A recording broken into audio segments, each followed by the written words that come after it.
from inside Mexico in Nogales, looking to the American side.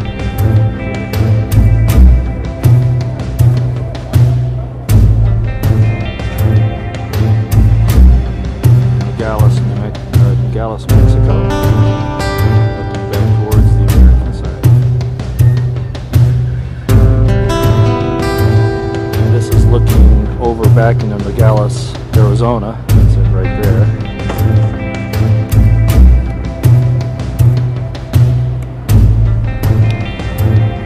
So far, only some local police.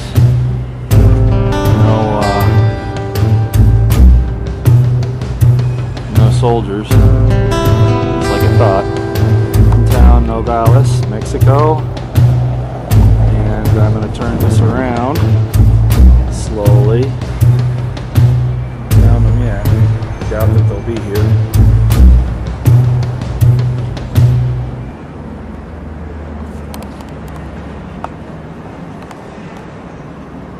Colorful houses. They like to make them bright.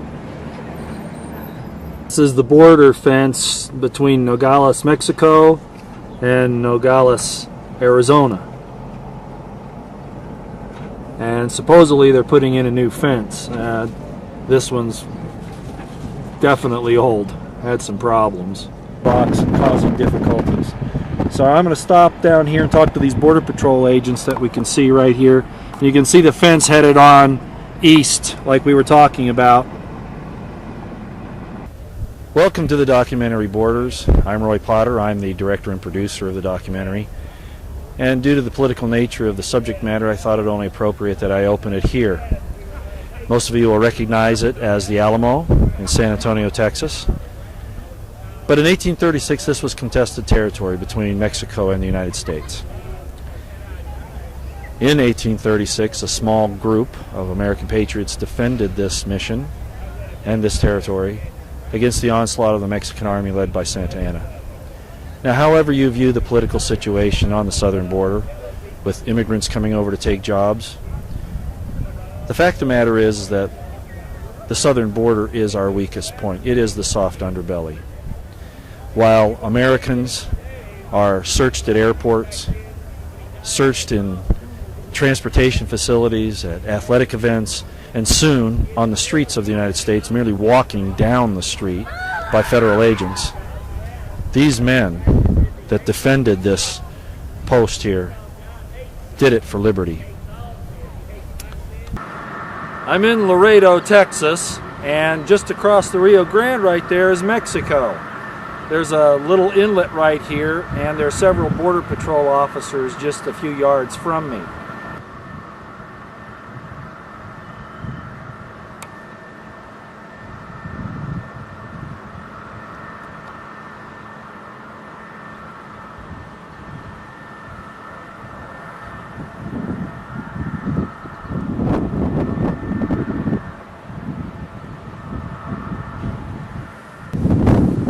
I wanted to come down closer here to the inlet because of what you can see here.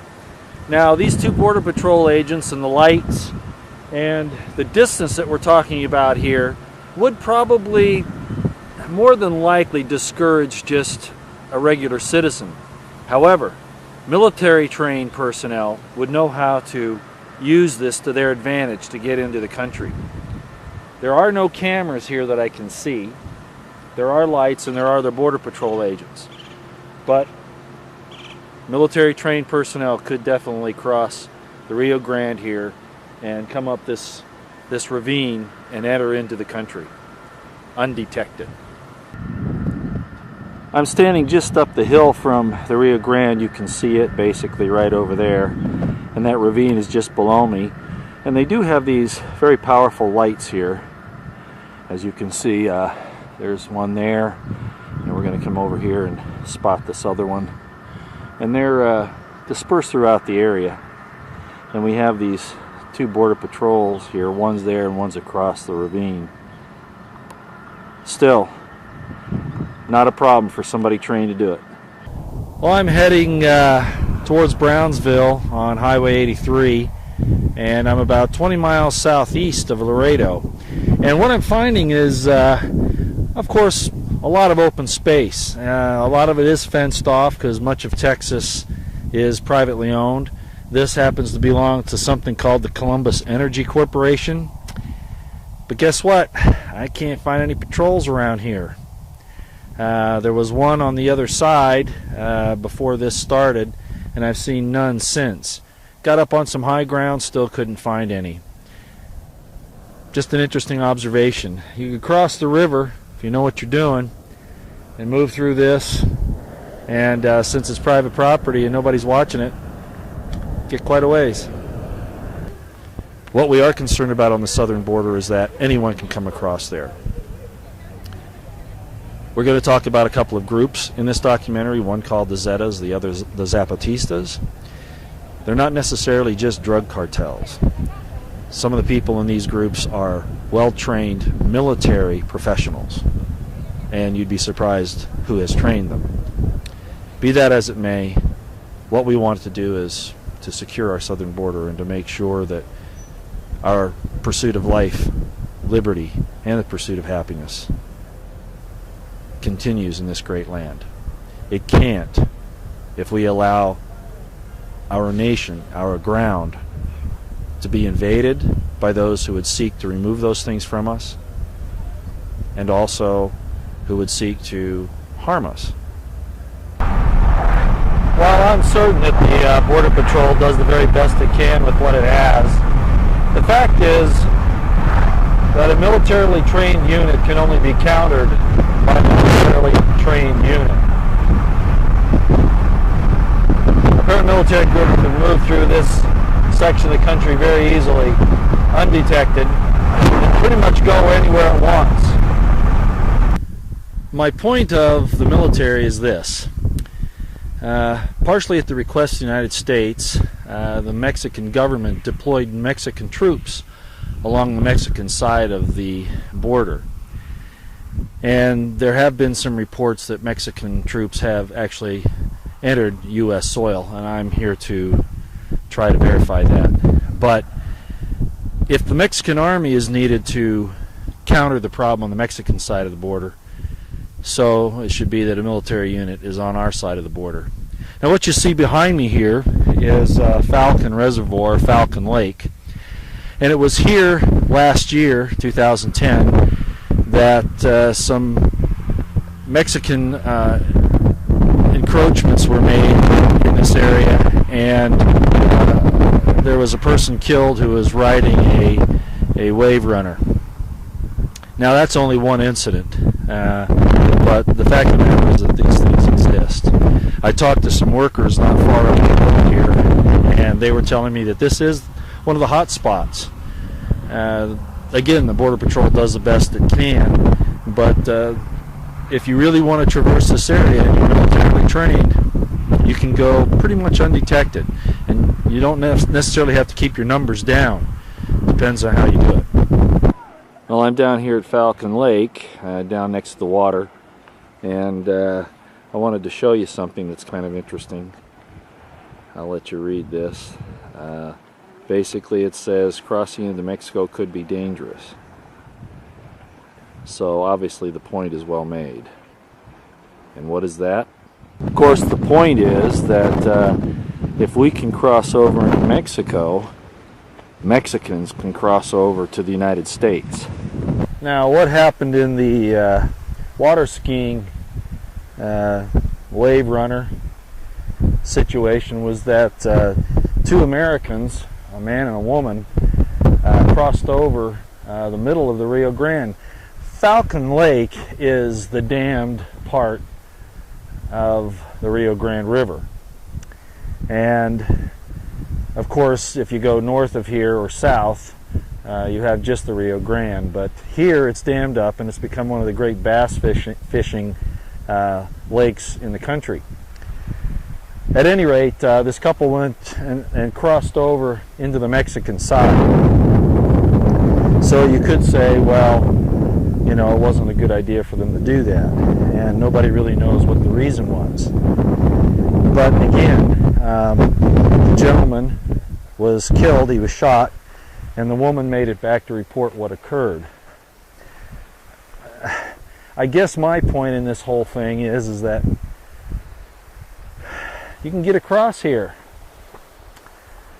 If you really want to, you can get across here.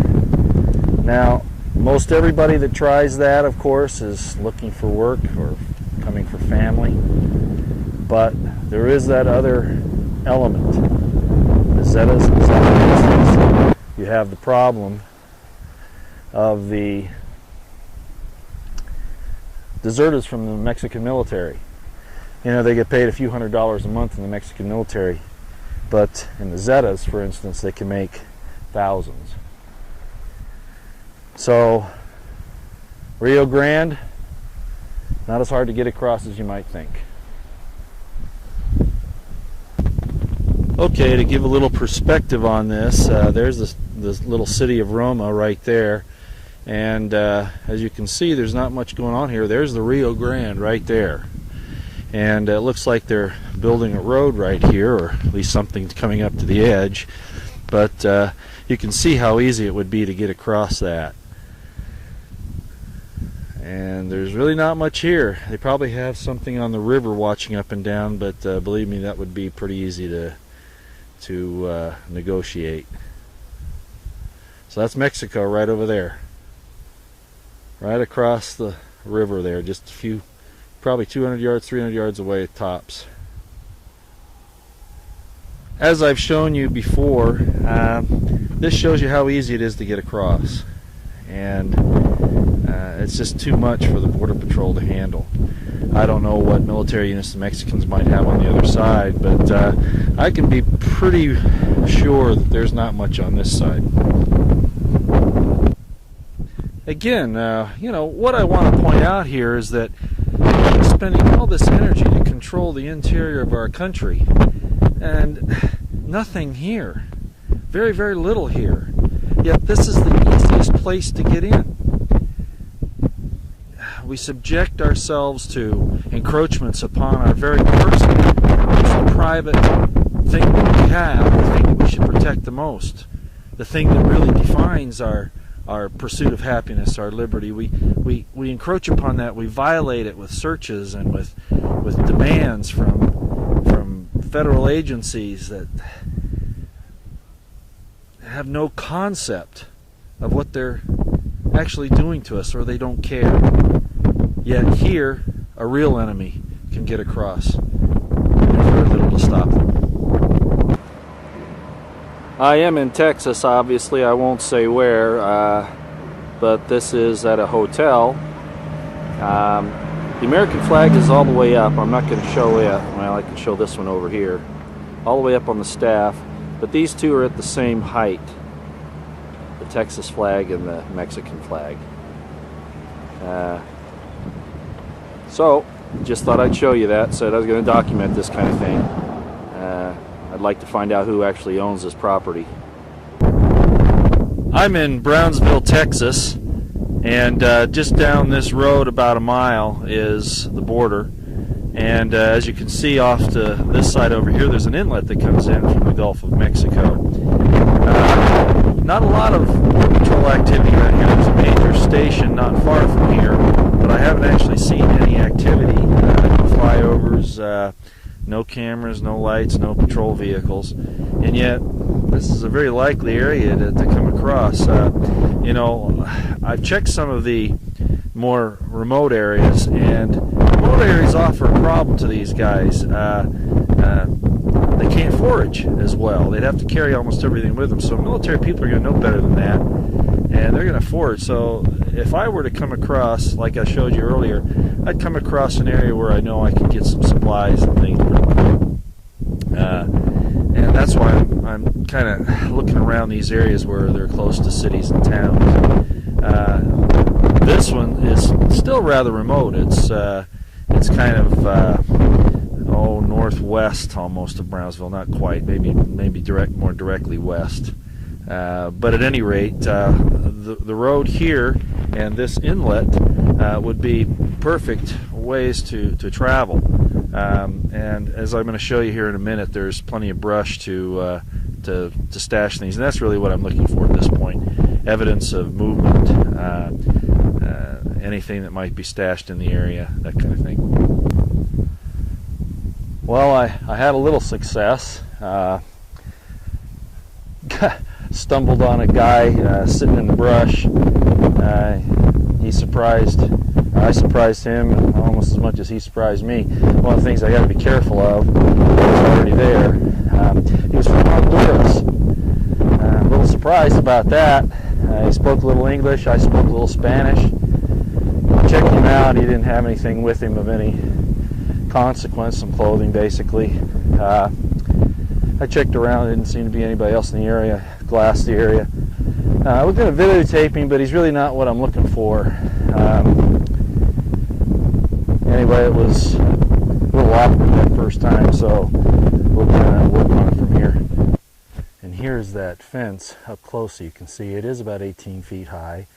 But there's an opening right there, and these are all over. Plus the fence only goes so far that way and then stops. You see me up against it here.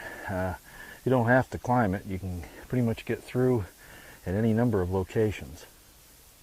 So a fence or any barrier that's not under surveillance is useless. So this was a waste of money. And anybody who understands security will know that.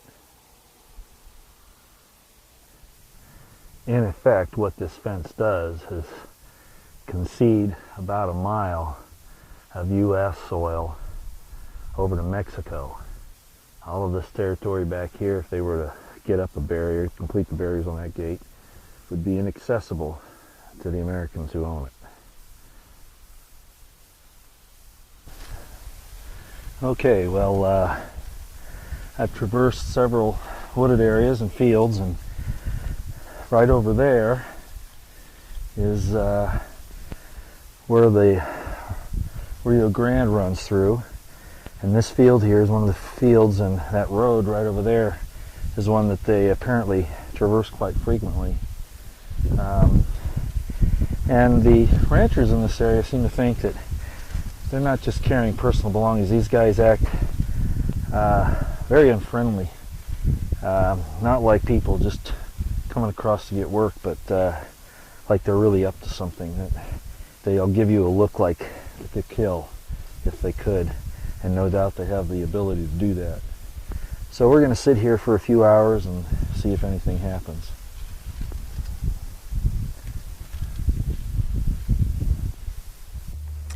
While I'm sitting here in the brush, I got to tell you that one of the things I have learned is that the people around here are genuinely scared.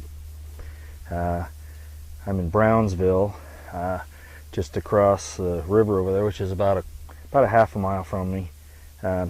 Is one of the largest groups of Zetas right there in Matamoros. Apparently they had quite a shootout there not long ago where 70 people were killed, mostly innocents. They were just bystanders just trying to get around. They didn't care who they got. These people here are very careful about what they say around strangers, around even their neighbors. They don't know who to trust. Drug money has a tendency to buy off a lot of loyalty. Sad. So if anybody tells you these people around here are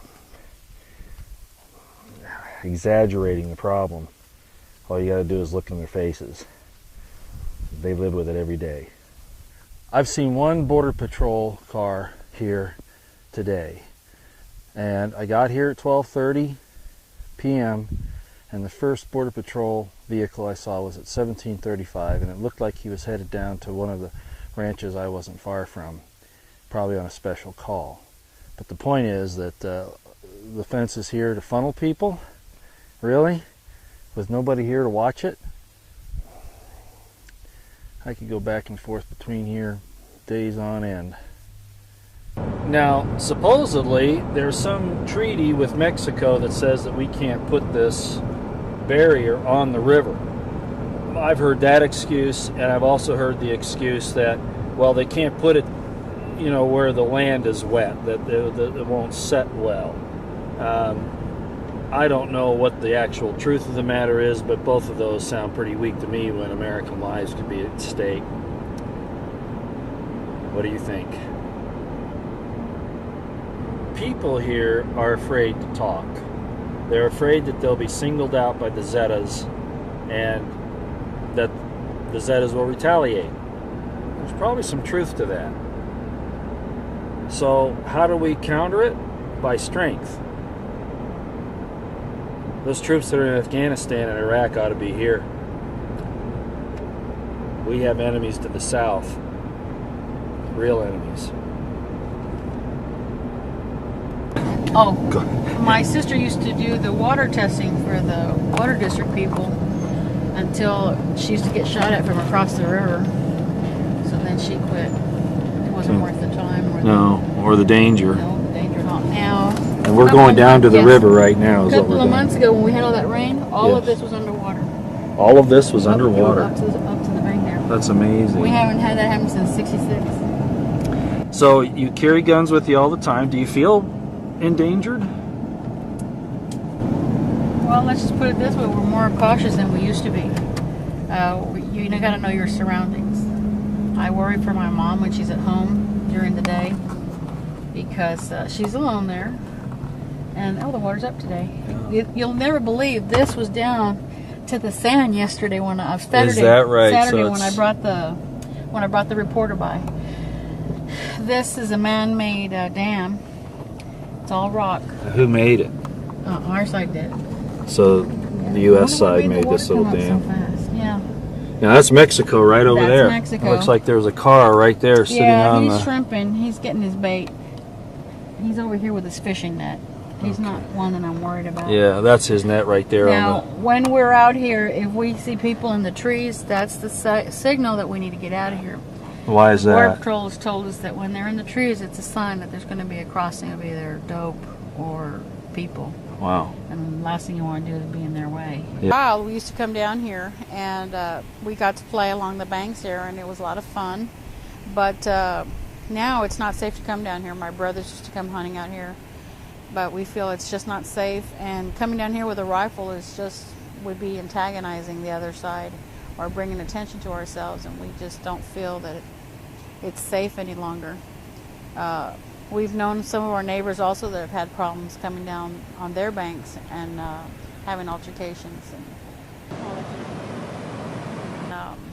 Last month, for 3 Sundays in a row, we heard a lot of gunfire, and we would hear booms and bangs right at dusk. And, my husband had heard multiple shots at a time, so, it wasn't just your regular guy hunting, so it's pretty scary when you can hear it across the river. How far is Matamoros from here? Well, that's it, there. That's it. Right there. Yeah, that's farmland right there, but that's Mexico. That's Matamoros, Mexico. Yeah, right there. if you were driving on the other side, I'd say less than a mile is civilization. You don't have any law enforcement protection out here other than the Border Patrol? Correct. And when they built the 18-foot high fence, they did not build it on the river. Is that correct? That's correct. And did they lead you to believe that that's where it was going to be built, and then they changed it? What happened with that? We never knew where it was going to be built.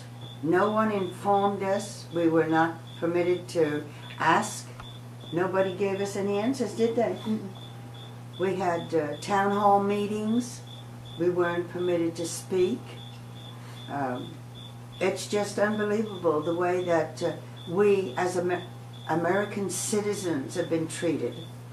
I believe Michelle was telling me a few minutes ago that when you all arrived at one of the meetings, they told you that the meeting was for important people or something to that effect? Correct. And that apparently didn't include you. Is that correct? That's correct. Is that's how they made you feel? That's the way it made us feel. And how did you gotten in without? And how did you how did you get in? Could you tell us about how you got in? Now you're landowners here, so if anybody has a concern, it would be you. It was Chente. It was Chente. It was Chente, one of the border patrol agents. He saw us and he let us in. And you wouldn't have gotten in if he hadn't been there. No. And yet this is about you and your property and your lives. Correct. So when they decided that they were going to put this fence in, they had moved the fence obviously from the river, supposedly because of some treaty with Mexico. That's what they said, right? Correct. Now I've also heard that some officials said that, well, it was because they can't put it in marshy areas. It wouldn't have worked. Now I've heard that excuse as well, so I'm not sure which it is. Well, but that's a new one. yeah, but the fact of the matter is that they moved this fence anywhere from a few yards to several miles away from the river. Is that correct? That is correct. And with that fence being that far away, you were telling me a story, Mario, about what they had told you about they had checked the area. Could you give us that story again? And remember to speak up pretty loud here. Well, the Corps of Engineers said that they had personally come down and talked to all the landowners who would be affected by this border wall. And at one of their meetings, I pointed out an area and I asked them, if a person lived here, how would they get out? Go to work, receive their mail, get emergency services. And he says, well, there's nobody down there. And I pointed out the roof of my mother-in-law's warehouse, and I said, well, we live there. And he was astounded that there was actually a home out there. And after I asked him if there was going to be a gate or some way of getting out, he said, well, we don't know. So I asked him, so how do we get emergency vehicles? How do I go to work? How do we get our mail? And his response was, well, I guess you'll have to follow the Border Patrol out. Which exit they have. Now, along with this, you all weren't the only ones behind the fence. I've seen several homes today that are out basically in the New Mexico territory. I mean, they've moved the fence out and it's away from where the border actually is, so they've conceded that much land, I mean, in principle. And yet there are a lot of farms, a lot of people's homes that are back there. I've seen them myself today. And the government doesn't like us saying, well, we're in Mexico now. They don't like that term, but basically we've been shut out of America. We've been shut out of the state of Texas. So That's basically what's been happening. So basically you live, in other words, the fence has been put up. How far away from the river is the fence? Well, from the house here it's 208 feet. From the house to the river. To the river is 208 feet, Yeah. and from your house to the fence is how far? One field. So 300 yards? Oh, yes. So in other words, your house stands basically right in the middle of the river and the fence. Correct. And then outside the fence is the rest of the state of Texas. Yes. Correct. And the way we are situated here is to the other side, we look as an abandoned home. Exactly. With no protection. And that's where our insecurity is. Because we don't know how safe we are. We don't know what they're thinking on the other side. That can they come across and just take advantage of the situation. And when we write to our representatives and we ask them where's our homeland security, and we're told that we are supposed to sacrifice land for the benefit of the whole nation. Who answers your calls for emergencies, crimes, assistance? The Border Patrol. You don't have a sheriff out here, even though you're in the county area? No. Why is that? Why did that happen? We haven't had patrols since the 70s. The only time we see patrol units out here is when somebody drowns. And when the fence went up, or when they were talking about the fence going up, what did the Border Patrol tell you? That you were telling me a few minutes ago that they said that once the fence was put up, what was going to happen? That they would not be patrolling the river. That even the Border Patrol wouldn't be patrolling the river. Mm-hmm. They use sensors, they use cameras. Do you have any lights? Do they have any lights around here? We did have a light. We had a light until a week ago Tuesday when those people came. And the Border Patrol came and took it away. And I did call the Border Patrol station and to find out if it was gone permanently or whether it was being worked on, and no one got back to me. And so then I called one of the head people down there, and I told him that I'm not much for talking on the telephone. I want you down here because there are things I want to ask you and tell you. And finally he called me back today to tell me that the light would not be put back. That the Border Patrol, in fact they've taken the lights from here, from the river, and from over here. They've taken them all away because their budget has been cut as far as equipment and anything else. Sensors, cameras? Everything. Yes. Do they think the fence is going to solve all the problems, which it manifestly cannot? Napitaliano was on a TV show at night. You're talking about Janet, who's Yes. the head of Homeland Security. Yes. And they asked her if the fence or wall or where was going to solve the problem. And she said, no, they will go under, over, and through. And then she took over for Michael Chertoff. And she kind of waffled there for a while. And actually, I didn't think she was making the right statement, because then she came back and they were taking the Border Patrol and they were training them for riots in America. And I thought, where is this person coming from? But I realized she is smarter than we're giving her credit for, because people are beginning to get tired. They are really getting tired, the American people.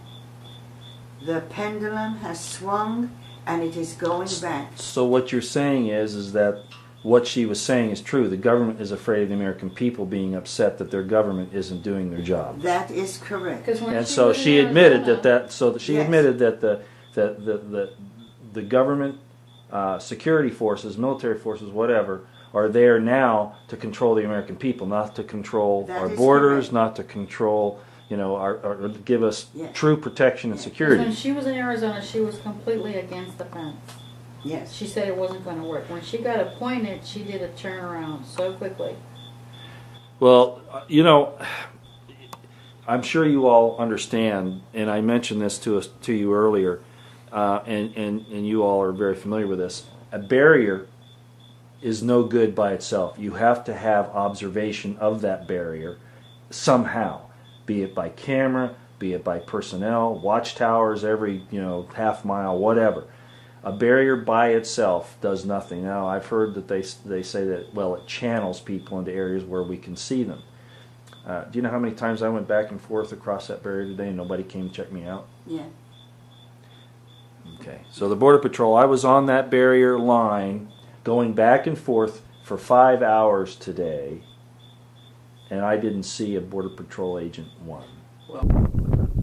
Well, I am now about 50 miles east of El Paso, and this is that same type of fence that we've seen in Brownsville, Texas, that they've constructed, 18 feet high with a lot of gaps in it. There are a few more gates along here, but not many. Let me tell you a few things that I found out since I've been here. As with Brownsville, people are afraid to talk. They're afraid of retaliation from the cartels.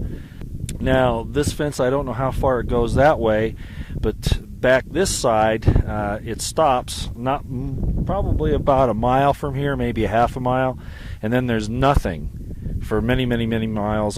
The river is just on the other side of the fence here, probably about 250 yards over there, and of course it separates these people's farmland that they can no longer use. Now I hear an agricultural piece of equipment over there right now, but they have to go all the way around or go through the gates to get there. It's just a real inconvenience. So again, this is not built at the river. I was told by a few people that there have been some kidnappings from here, and the cartel does make threats. They actually come to people and say, hey, can we use your land to traverse? We're going to bring drugs across, and of course if you say no, then you might have a problem. One lady that was talking to me said that she told them no, but that's because she didn't know any better. They had just moved here at that point in time, and she said no, she wouldn't allow that. She also told me a situation where they've checked with the National Guard. When they see people going across the fields here, they'll go to the National Guard people that are here and say, hey, stop them. And they say, well, we've already radioed it in. How long will it take? And the lady asked, how long will it take to get there? And they said, 15 to 20 minutes. And she says, well, they'll be at the interstate by then, so I'm going to go stop them. And he said, no, you can't do that. And when she said, yeah, I'm going to, they had Border Patrol there within about 2 minutes. So the capability's there, it's just not the desire, apparently. It depends on who's making the crossing, I suppose. I can tell you a joke about that, but I'll refrain from right now. Another question that came up was why the active military can't secure the border, and they conveniently they bring up posse comitatus, but they've been violating that in enforcing civil law against American citizens everywhere else, including DUI traffic stops, the G20 conventions, things like that.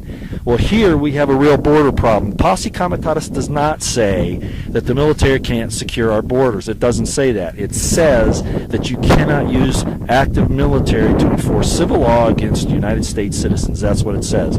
They will not be doing that by preventing an invasion across the border. That is their job. So I wanted to clarify that the military, at least some representatives of it, are saying that they can't be here because of Posse Comitatus, and that is just not true. That's real convenient public information so that they can justify not doing anything at all.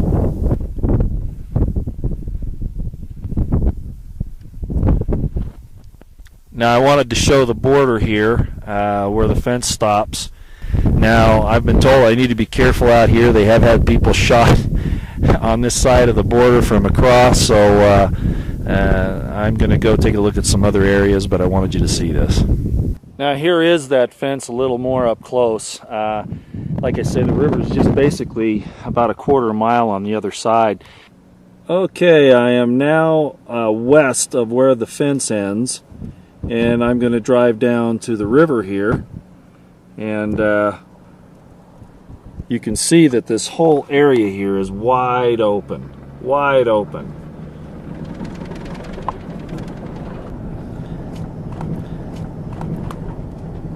It looks like we have a couple of Border Patrol agents here. They're not going to like me being here since this is the federal levee, but I'll talk to them anyway for a minute. That's the river right there.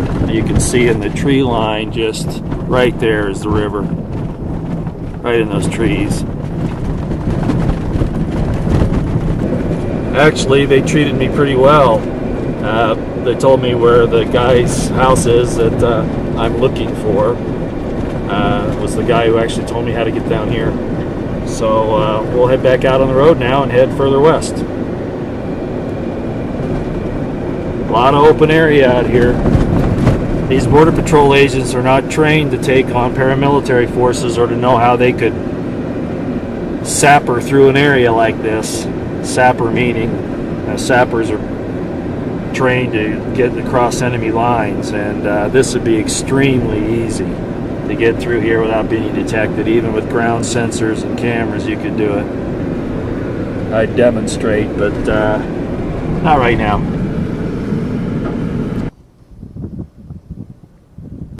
Well, that over there is Juarez, Mexico, and you can see how close the fence is to the river. That is the Rio Grande right there about 50 yards from the fence. I'm going to swing back around and see if I can get another look at it.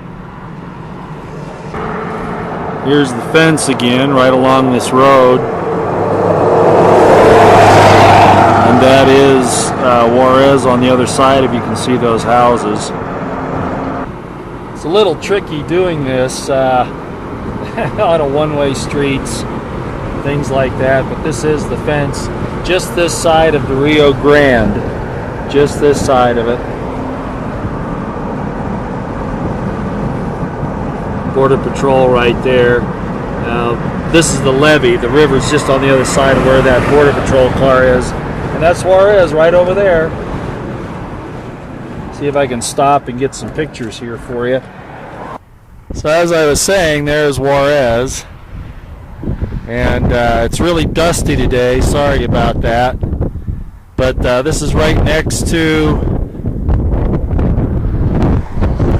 El Paso, as you see right there. So when they say that they can't build the fence next to the river, you can see here that that's exactly what they've done.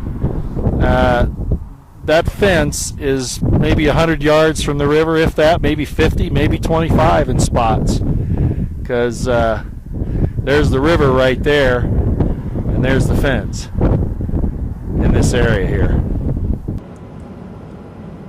I'm going to have to apologize for shaking the camera so much, but it's hard with the wind here. It's just really blowing. That's why it looks so hazy today. But that's a Border Patrol vehicle sitting on the levee. And just feet down below that Border Patrol vehicle is the Rio Grande.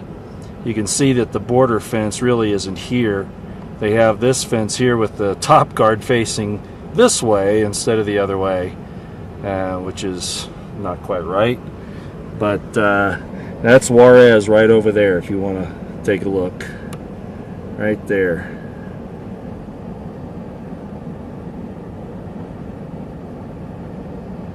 Alright, so on to New Mexico. This wind is so nasty, it's blowing up the manure from out there in the fields. You can smell it in the air. Look how bad this is. I'm in New Mexico now, and you can see how bad it is.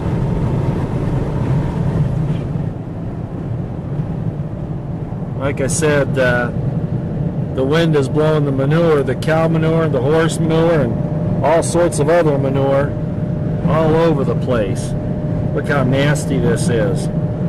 It smells like manure. The very air smells like manure. And I hope I don't get sick from this.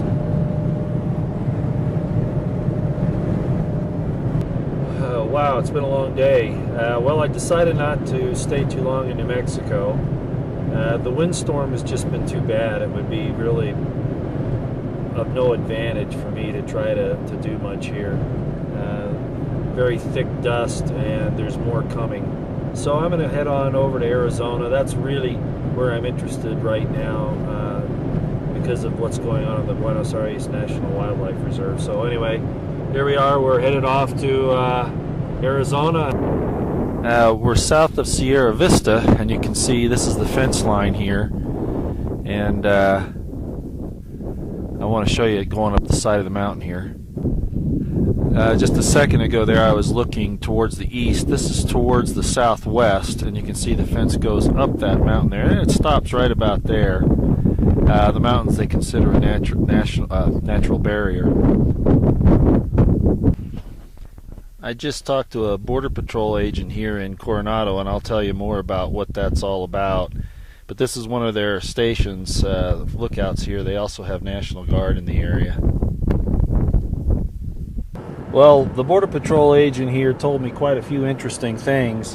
One of which I want to show you here. They say that the Zetas have lookouts in these mountains and that they're being watched. That's the Border Patrol all the time. And one of the areas is this little spot I'm going to show you right now. It's a little green area on the side of the mountain, and they know they're in there. They found them there before, but they get away because they are highly trained.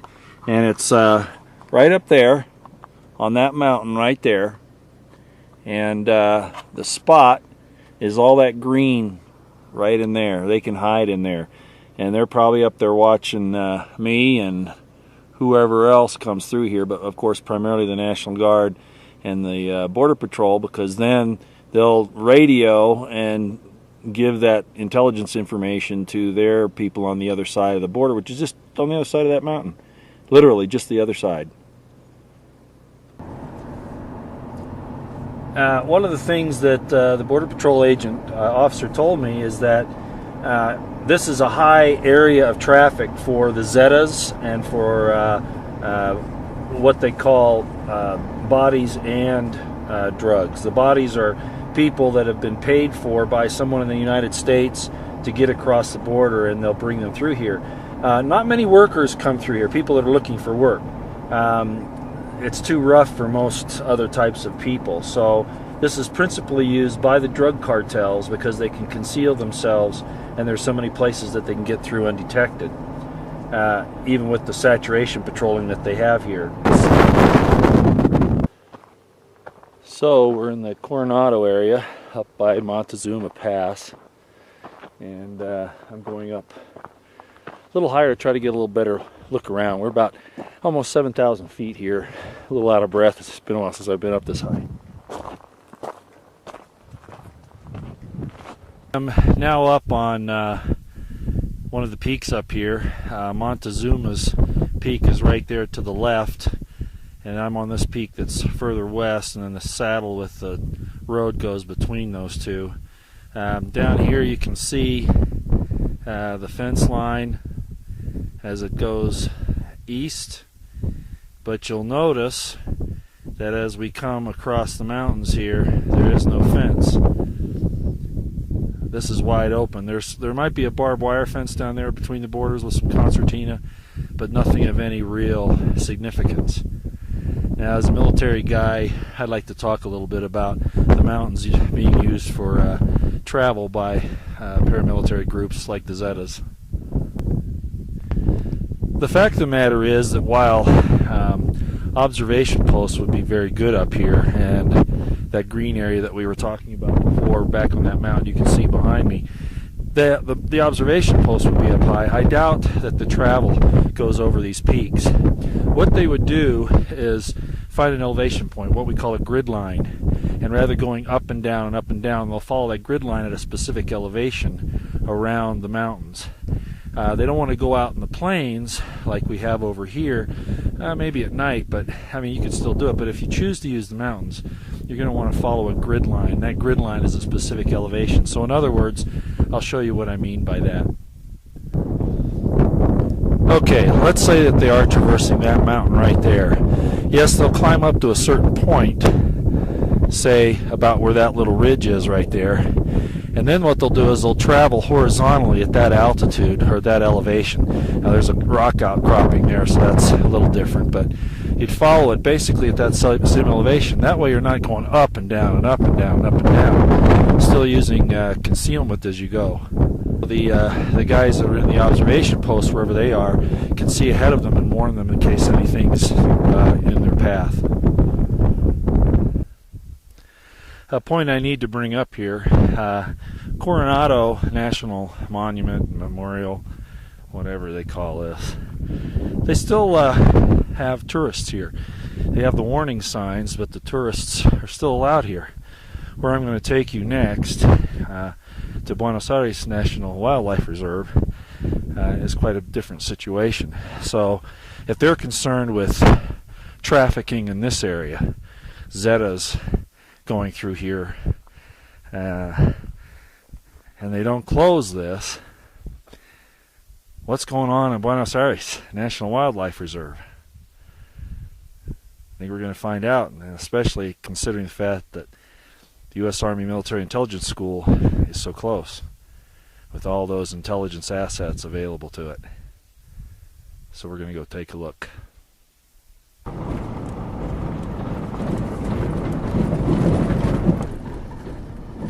Well, the Border Patrol has tactical units. I just ran into one. They wear tactical gear, and they're actually getting ready. This particular group is getting ready to head up into the mountain here to look for some of the Zeta observation posts that are higher up. But then again, like I say, a lot of these guys, they need military training to deal with military groups, and even though they're well equipped, and I'm sure that they're pretty good at what they do, they need to have expert military training to deal with this. Boots on the ground require boots on the ground. At least they got the right idea.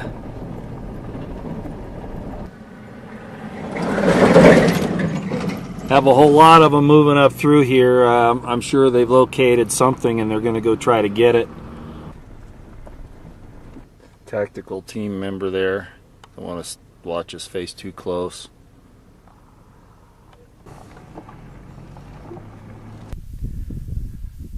Alright, I'm on the far west side of the Buenos Aires National Wildlife Refuge. Coronado, which is where I just was, is that way.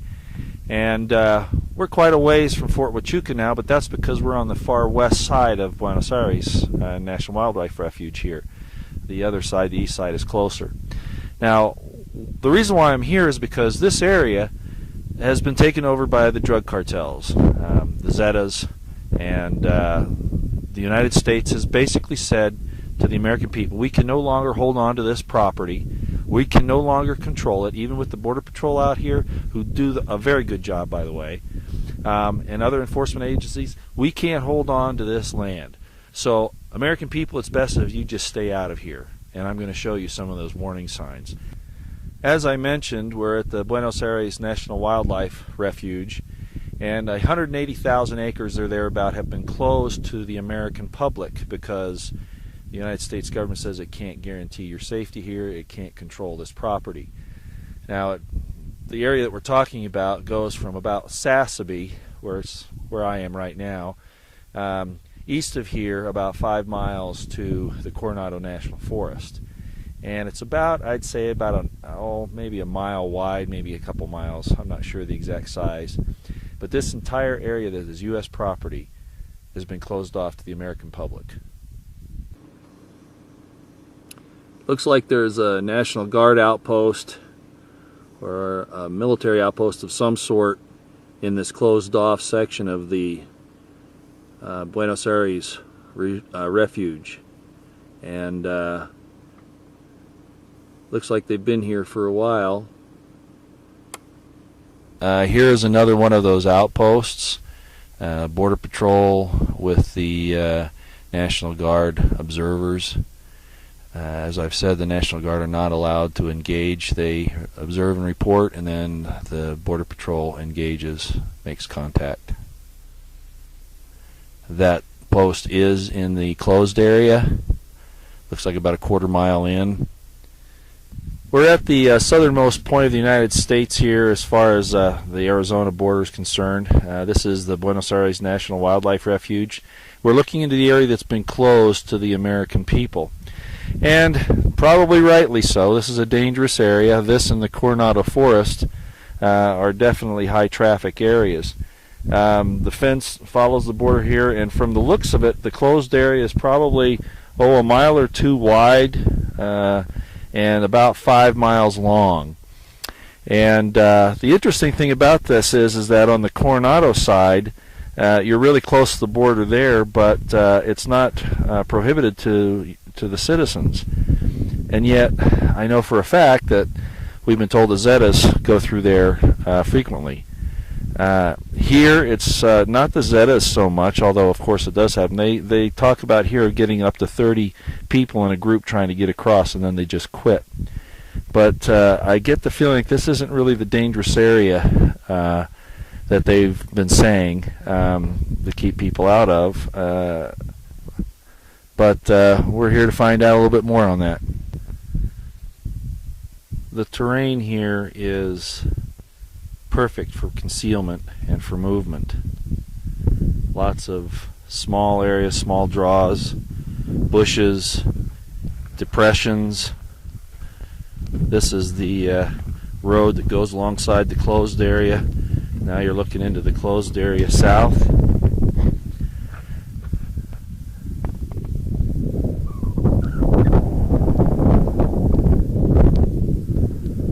Well, we've left the Buenos Aires National Wildlife Reserve, and we're in Coronado National Forest now. And what's amazing about this is that if I were to choose a way to come through, it would be here, not in all that flatter land on the other side. And yet, there's really not that much Border Patrol activity over here. All we've seen are unmanned surveillance towers. And so we're taking a little more caution through this area here. We brought our weapons out because this would be the place, if I were going to run into somebody, it would happen here. So we're going to proceed with a little more caution now.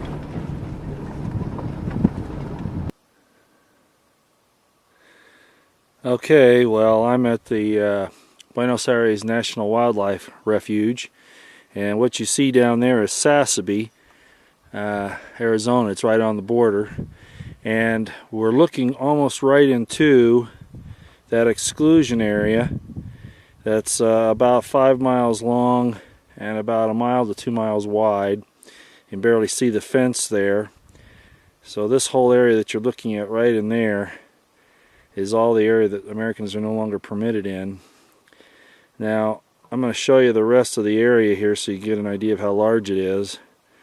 This is kind of looking east and north as we go on up the refuge. It's about 30 miles long and about, maybe 10-15 miles wide, maybe 20, something like that. So I'm going to be out here for at least 2 days, today, tonight, tomorrow, and the next night. And we're just going to see what we can find out. Again, you're looking over right now into the area that's been prohibited to American citizens. and supposedly that's where all the action takes place. But as I just pointed out, why bother to go through there? This would be a lot more advantageous here. So I have already found evidence of foot traffic through here, and I can guarantee it's not tourists, not with the size of the feet. So we'll be back at you here shortly. Well, I came down off the hill and didn't really see much. Going through the brush right now back to where I need to be, and bring this a little closer so I don't have to talk quite as loud. And not much activity right now. The disturbing thing is that as good as I see the Border Patrol in so many areas, I haven't seen one vehicle, one Border Patrol agent in this area today. Now I'm on the west side of the refuge, the Buenos Aires National Wildlife Refuge, and really this would be a prime area for people to go through. As a matter of fact, up in the hills there I actually did find some tracks. Now, you know, this could be an area where, you know, people taking pictures, birds, campgrounds, stuff like that will do it, but you know, most people pretty much stay away from here right now apparently. But at any rate, so I'm just kind of working my way back right now. Let me turn on the light here real quick. Be right back. There, little light kind of helps things a little bit. It's been an interesting day, kind of long, but we'll see what we can find tomorrow. Well, it's morning, and I'm more or less in the south central part of the park right now.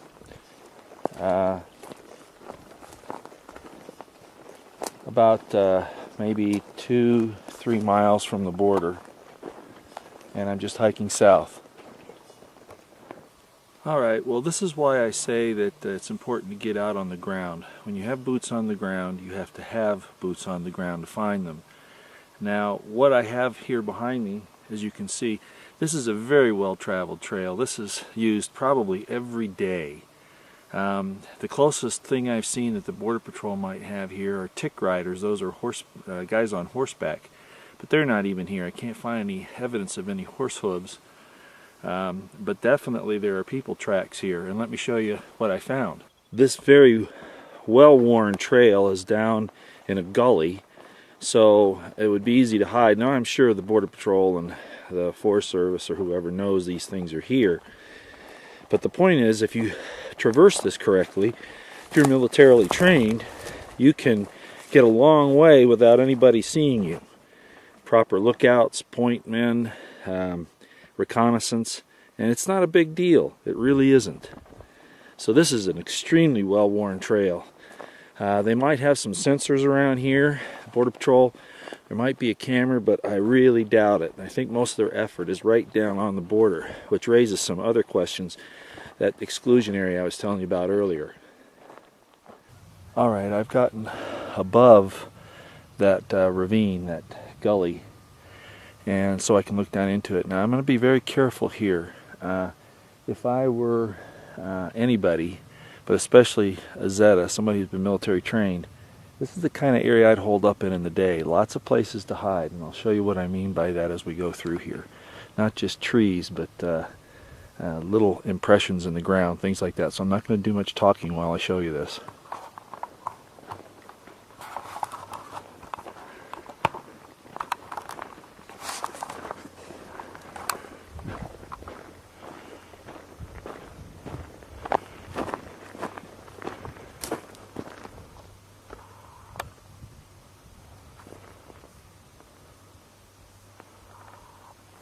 Indeed, somebody's actually been down there. I can see footprints.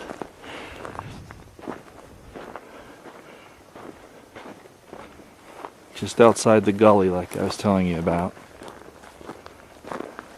Lots of footprints down there. More evidence of bottles and things being thrown about. So this is a very high trafficked area. I've come down through there. As I said, lots of footprints there and up on the trail here. Great hiding place right along the bank here. As a matter of fact, I am certain that's what this has been used for. It's packed down. Some tracks are in there, so this is a resting spot right here. We're looking back towards where I just took that shot of the fence, and that's Sassabee back there as well. Now, I'm about a couple hundred yards from that what I call an exclusion zone, a restricted zone, and it goes for about that mile or 2 miles in some places to the border. Now, anytime you have a barrier, you have to have observation, and that was a point that I made in Texas, that there wasn't really any. Here there is, but the fact of the matter is that while it might stop those who are just traveling here to look for work or to be with their families or whatever, the fact is that the mountains where I was this morning, or even the Coronado area that we saw before, offers terrain that will hide a paramilitary unit.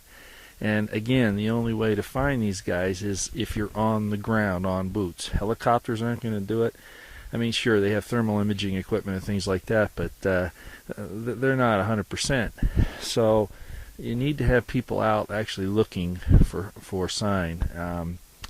And of course, intelligence helps and all that. But my preliminary feeling on this is that while this may have been a very high trafficked area for Zetas at one point, I don't believe it is now. I just don't. Mostly what I see are things that normal people are leaving behind or are traveling. I'm not saying they aren't coming through here, but I'm saying that they could go to the mountains to the west, or like I said, through Coronado or any other area where they don't have to deal with a high concentration here that looks like it's doing the job, but in fact it may not be. Again, nothing against the Border Patrol, nothing against the National Guard. By the way, National Guard are armed here.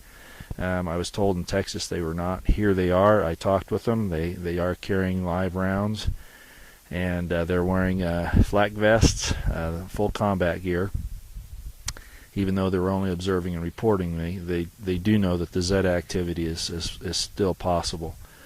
I'm not privy to any information right now. Of course, they don't talk much about that. I did read the other day where there have been 30,000 killings in Mexico over the last few years. That's a war, folks. That's an insurgency, and that's what I'm going to call it, is an insurgency. In any other place in the world where there was a government we were interested in, and if there was that kind of government, anti-government insurgency going on, or government complicit in the insurgency, in this case drug money, we'd go in there, especially something this close to our borders where our own citizens, our own residents, our own people have been threatened. They live in fear every day. They have to carry guns with them while they're out, working their fields or tending their cattle or whatever. Sometimes they're prevented from using their property because the fence has cut off some of their land. It's not on the border. So again, I'm going to call this drug cartel the Zetas, and a little less so the Zapatistas. The government has been a problem for a long time. It's corrupt, and so some of these anti-government groups have a good grievance. But the Zetas, in bottom line, and the drug cartels, they are a method of insurgency. That's what they are. They're killing people indiscriminately. We go and bomb a village of 200 people to get one person in Afghanistan and Iraq. That's crazy. That's wrong. Well, the Zetas do the same thing, and we complain about it when they do it. They're after one guy, and they'll go in and kill a whole family or a whole neighborhood. But we don't do anything here about that kind of thing. So, Gaddafi, the war in Libya just started, and we make a big deal about Gaddafi bombing civilians, which he really wasn't. He was going after the rebels. It was a lie. But let's say it was true. Let's say that Gaddafi was allowing his civilians to be slaughtered. We're going to go protect them there, but we're not going to protect our own here or just across the border. Folks, there's something wrong here. So what should we do then? Well, I think what would be very wise is to have airborne units, small tactical response teams that when sign is found or when there's evidence that something has crossed the border, that they can respond and track them or cut them off. It would be inexpensive, and it would be quick, and it would be, I think, extremely effective. So that would be my estimation of the situation at this point. Again, airborne units, small tactical units that can locate, hunt down, engage, particularly Zetas and the drug traffickers. They say that there are weapons going from the United States into Mexico. I highly doubt that in any large quantities. In fact, it was just broken in the news lately that the ATF actually had an operation where they sent, I think it was like 20,000 guns down to Mexico, and they got caught doing it, and they said that they were doing it to track them, where they're going. Well, that's baloney. Just like with the drug business, we're protecting the heroin, the poppy fields in Afghanistan, and some of the things we did in Panama back in the 70s and 80s, which I won't go into right here, which is why Noriega went down, actually. My estimate of the situation is that we're protecting something here. We're showing that we're doing something here, and it's static. Well, these guys that are doing this, they're not static. They can move. They just adapt, so they go somewhere else. And that's why you would need these mobile, airborne type tactical units. Okay, well, I've been ranting and raving enough for now. I think I've made my point. Keep looking, though. A very recent track, probably made last night. Very possible. Well, I think it's pretty obvious that, if you carry the proper provisions and, you use some caution, you can traverse this entire area, which is about 25 miles long, maybe 30, something like that, in a couple of days, and completely bypass the Border Patrol checkpoints and sensors. I haven't seen one. I went all the way down to the road that's on this side of the exclusion area, and the Border Patrol vehicles are going back and forth, but there's nobody back here. So once you get past that point, if you're reasonably cautious, you can make it all the way to Tucson. I think I've proven that. What I've discovered on this trip, the Border Patrol and the National Guard, they do a good job for what they're made to do. But they're not made to fight an insurgency, and as I pointed out, that's what I'm really concerned with here. I'm not worried about the guys coming across the border to get work or to see their families, things like that. We're worried about the drug cartels and the Zetas. Those destabilizing problems that are in fact an insurgency in Mexico, because they control so much there, and they'll go over and take over entire towns. As I mentioned earlier, if that happened in another country in the Middle East, we'd be over there in a heartbeat. But what happens here is the Border Patrol, they'll patrol this area, but I've been here now for 24 hours. I got here this time yesterday afternoon. It's 2 o'clock now, and was on the west side.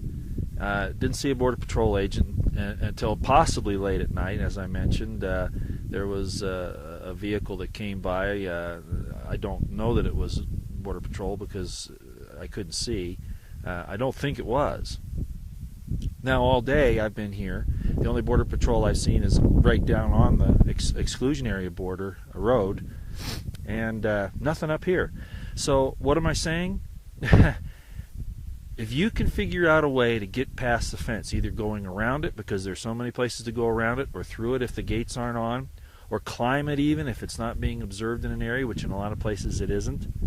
If you can get on the other side of that fence, on the American side, and get 1/2 mile away from it, the chances of you getting caught are almost impossible, unless you want to be.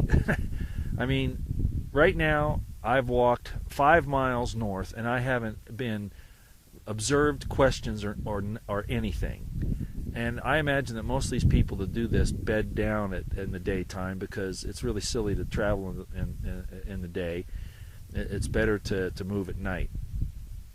So what I'm saying is if you've got the provisions, if you've got the ability to get on through the fence, a half mile past the security people that are there, and you're willing to walk in places like this, the chances of you getting caught are almost nil. You can make arrangements to get picked up once you're up past where the checkpoints are, and everybody knows where they are. Everybody knows where they are. And if they do change them occasionally, they have people that can, observe that and then give the information to the people down south so that they can alter their plans. So it just goes to further show what I'm saying about boots on the ground, having small, light, tactical units that can respond. You still need your border security and things there, but man, you need something going on out here. You absolutely do. I'm going to comment on the situation in Mexico again a little bit later, as far as why I consider it to be an insurgency, and it should be considered an insurgency. But I just want to show you that I've been walking around now for a whole day and not one question, not one border patrol or anybody. So free range. The Roman Empire had its tentacles all over the known world, and they were watching things everywhere but home. I know they say we have homeland security, but I'm going to talk about that later. I don't want to bring that up now, and I'm going to have a whole nother story about that, but I will say I don't trust the Department of Homeland Security nor Northcom, and I'll get into that later, like I said. But getting back to this, Rome had a big empire, sent their army all over the known world, but didn't take care of their borders. And how did they finally get defeated? The Visigoths and the Germans. And we got that same problem on the south border here, but it's even more insidious because these people are in it for blood and money, not just for land.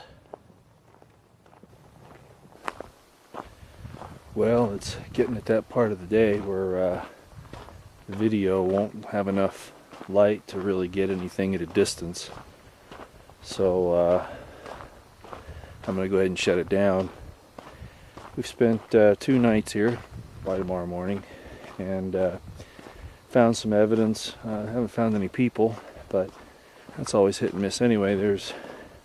This whole area is 30 miles long and about 10 to 15 miles wide, something like that. Right at the border, it's about 5 miles wide, but it lengthens or widens out in spots. So I guess this is what we'll be up to today. Be done. I'll probably go to Nogales tomorrow just to take a look around. Don't know if I'll stay very long. So sorry there wasn't any more excitement, but maybe that's a good thing. Alright. If I don't ever drive another dirt road, it's going to be too soon.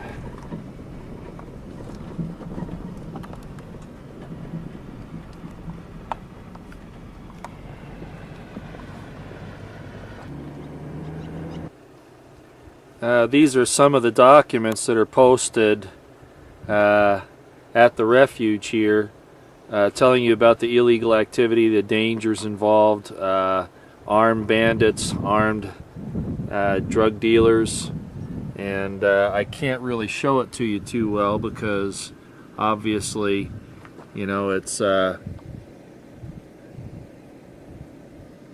very difficult to do with this camera.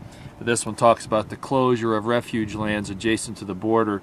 3,500 acres closed because of the violence in the area. And this is a map, of course, of the refuge, and there's that closed area in the red right there. Alright, we're in Nogales on the American side. And I am going to go over to the Mexican side today, I do believe. I have my passport with me. but I thought I'd just kind of drive around here for a few minutes and see what it looks like. Okay, this is the fence headed east. I talked to a Border Patrol agent in town who told me that this fence ends about 5 miles down. Border Patrol agent who said they can still get over it, and they do, but it does slow them down, of course. And the big benefit is trying to come back and go south with anything. They have a very difficult time doing that because there's so many patrols on this side that people trying to head back into Mexico with money or with weapons or whatever have a very difficult time in doing that. You can see all the lights here. I'm sure this place is lit up almost like daytime.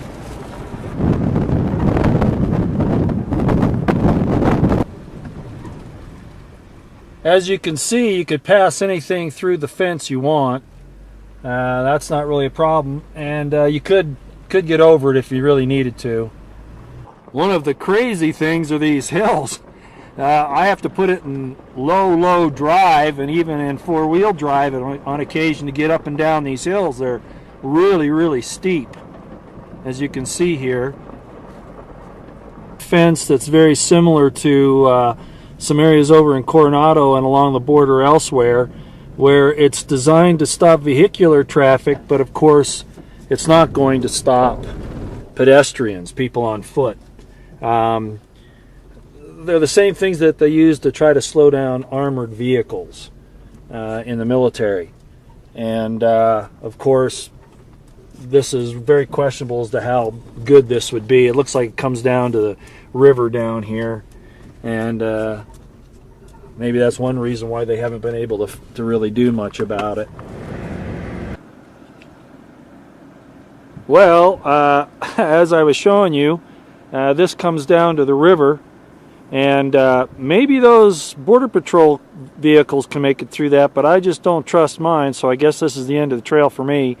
As I said, this is open here. I imagine they probably have cameras here and some ground sensors, some other things, but we're right on the border here. But I'd go across this, but I just don't think that my wheel size is large enough for it to be the safe idea.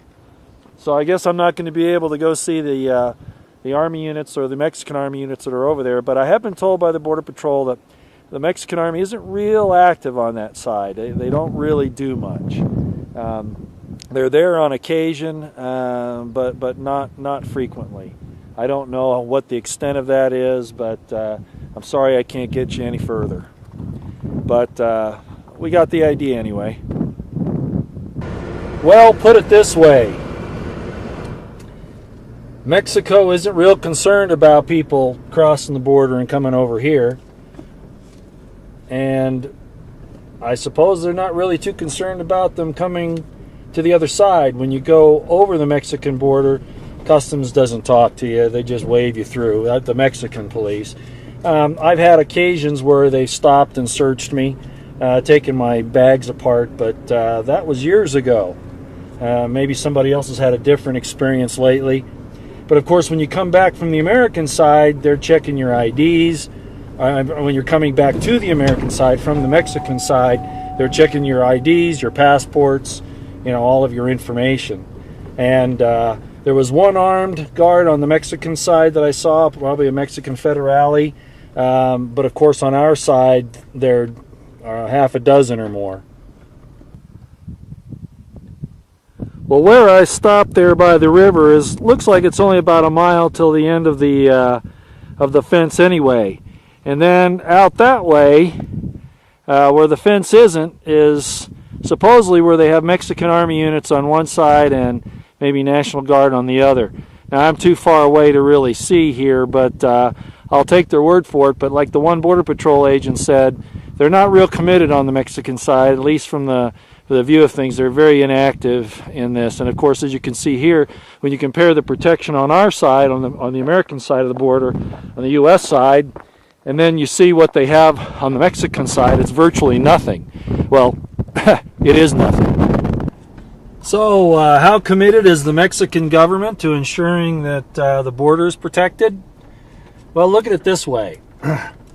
all the people that come over here send their money back to Mexico. Well, a good deal of them, including the drug cartels. That should pretty much answer that question. And there's some others. Another important question is, look at all the money we're spending because of the drug problem. Now, I know a lot of people get really hung up on this. There are arguments on both sides. But let's look at the reality. If the drugs were legal, all of this nonsense, all this war, all this death, all this destruction, all this violence would no longer have anything to feed it. Yeah, would more people die, or would there be more problems because the drugs are easier to get? You know, I don't know the answer to that question, but I don't think so. But I do want to say this, that because the drugs are illegal, we are allowing an insurgency to be fed in Mexico. It is the drugs, the fact that they're illegal, that is feeding the insurgency. Okay, Pamela, you were going to tell us about something here that's very important. I said I'm a naturalized citizen, I'm a gung-ho American, and I believe in the Constitution. I cannot believe the way the U.S. government is behaving today, where they're flaunting the Constitution. It's being twisted. It's not what it used to be. America needs to start taking care of their own people. They really, really do. Why don't you think they're willing to do that? Why are they really failing in that regard? They're not listening. We're too busy telling other countries how to live their Yeah. lives. That there's not enough space, time, and resources. Yes, they're not listening to the American people. Do you think there might be an agenda there? Maybe they're not listening because their intention is not to listen, that they're going to go ahead and do what they want to do? I spoke to several of our representatives today, and I told them that the people are the government, and they are elected to do and help the people. They're not in there to do their own agenda. Or a foreign government's agenda. That's correct. And I became a citizen. It took me 2 years to become a citizen. I had to report to the United States consulate every month, and he would quiz me on the American government, my state government, and my city government. Today, they come across the border today, and in 6 months, they're standing there becoming citizens. Okay? I mean, they've got their hand over the heart with one hand, and they are waving the Mexican flag with the other one. I've noticed that. There's and a lot of... they're giving the test in Spanish, by the way. They're giving the test... that, you know, one of the things that binds a English. nation is a language. And when you start to... And the thing is not people speaking a foreign language. They can do whatever they want to do when they're at home, when they're on the street, and that. But English is the first language. My daughter, my oldest daughter, and when she came out, she went to the workforce that we have here to get a job, and she had to keep going back and back and back. And I told her, the next time you go, tell them that your dad's name is John Garza Taylor, which it was. And he said, oh, your dad's a Mexican, huh? I bet we can find you a job. That actually happened? Yes, and she said, you know something? I bet you can't. And she never went back. She took off, she went to Philadelphia. Well, you found drugs close by here on several occasions, is that right? Not on the property. Paraphernalia? Yeah. Well, the 40 kilos were, we have bougainvilleas along the fence there, quite large. And we also have a grass that's called Johnson grass. And I was watching and I thought, I'm going to have to dig out that piece of Johnson grass before it gets big. And I went and I found this duffel bag. Well, that's not unusual because they come over, change their clothes, and so I tried to pull it out and couldn't move it. So I called the Border Patrol, and he brought the dog out, and it was marijuana. It was 40 kilos. 40 kilos is a little over 80 pounds. That's no wonder you couldn't move it. I don't think I could. We're laughing. Fair value was 80,000. Oh my gosh. We are laughing because it was turned over to our local sheriff, Conrado Cantu, who's in the pokey for 24 years for dealing with the cartel. Oh, now say that one more time. The local sheriff, you turned it into him. Well, and, we have to. right, and then of course he was convicted of conspiracy and drug dealing. Yes. Oh my gosh. And his head people too. We need to get our government back. We really do. We are being penalized enough already, and I'm not about to go that route. I mean, Very brave. when you see people getting free medical care and getting all these freebies and food stamps and stuff, and you're working day in and day out, and you can't afford health care, you know, and you're paying to put the stickers on your car, and the neighborhood right here has plates from Mexico, and they're not paying for stickers to drive on Texas highways. You know, after a while you get really tired of it. Yet you hear, oh, well, we got to help these poor people. Well, you know what? I'm more worried what's going to happen. I don't want to be on the 6 o'clock news. Oh, family killed on the border. I don't want to be those people. And I keep telling everybody, I've been telling them for 2 or 3 years, it's going to happen to somebody. And it's been happening up the valley to people. Okay, we're looking south on down into Mexico, Nogales, and now I'm going to go back north here. You'll see that there's the sign there that says USA is this way, and on down the road right there, the different construction signs. Still no army.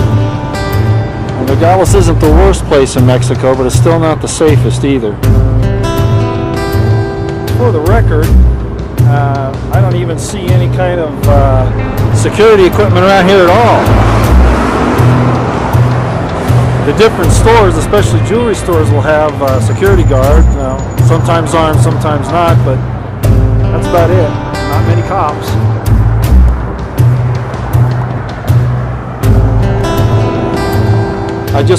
We're here in Nogales, and I'm doing a little documentary, as I explained, and I'm just wondering how things compare now to just a few years ago, and what you think the cause of it is. And I'm going to bring this real close to you, sorry, so that it picks it up. Well, it used to be a lot more vibrant, a lot more stores were open, restaurants, and a lot more activity, a lot more people down here coming around, and it feels really depressed. I feel sad for the people down here. What do you think's caused this? You were saying something about that a few minutes ago. What do you think's caused it? Oh, it's obviously the drug wars that scared people off. It scared all the gringos off. Well, how come you all brave it? We're stupid. We're stupid. You know, there's an old statement, there's a fine line between courage and stupidity, so, you know. You wouldn't find me walking around even in daylight in Tijuana or Juarez. But this is not a particularly bad area. Okay, but it has affected it. Well, yeah, it's affected the perception. Yeah, you said your favorite restaurant has been closed now. You came down here to eat there and it's gone now. Well, folks, I appreciate you taking a few minutes. Like I said, well, I appreciate that. I just felt like that information needed to be told by somebody other than me. All right? Okay, you all have a good day. Thanks so much.